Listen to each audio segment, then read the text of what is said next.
महाभारत ऐसा महाकाव्य है जिसमें कई छोटी बड़ी शिक्षाप्रद घटनाओं का जिक्र है।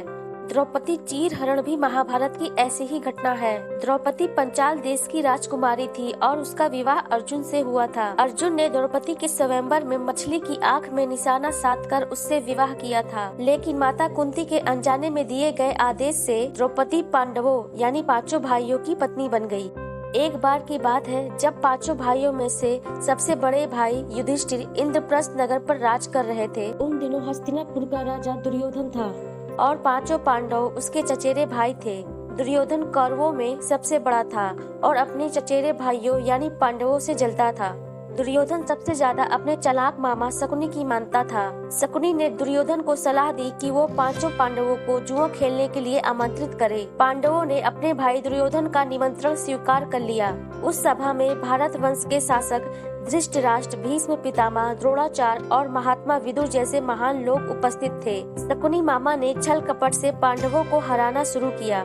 इस खेल में पांडव अपना राज हार गए। धर्मराज युधिष्ठिर ने स्वयं को और अपने चारों भाइयों को भी दांव पर लगाया और हार गए। अंत में जब दांव पर लगाने के लिए उनके पास कुछ नहीं बचा तो उन्होंने अपनी पत्नी द्रौपदी को दांव पर लगा दिया। दुर्योधन तो जैसे इसी पल का इंतजार कर रहा था। शकुनी मामा की मदद से उसने जुए में द्रौपदी को भी जीत लिया।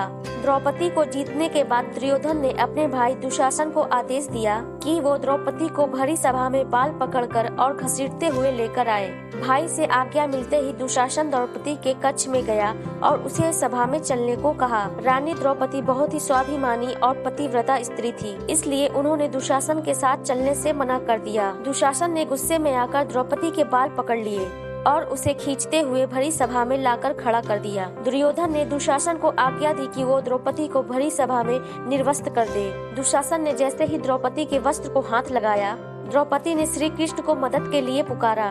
भगवान कृष्ण ने जब द्रौपदी की करुण पुकार सुनी तो उन्होंने द्रौपदी की साड़ी को बढ़ाना शुरू कर दिया। दुशासन द्रौपदी का चीर खींचता रहा, लेकिन वो जितना खींचता वस्त्र उतना ही बढ़ता जाता।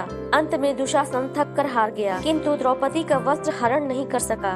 ऐसा कहा जाता है कि महाभारत युद्ध के पीछे सबसे बड़ा कारण द्रौपदी चीर हरण ही था।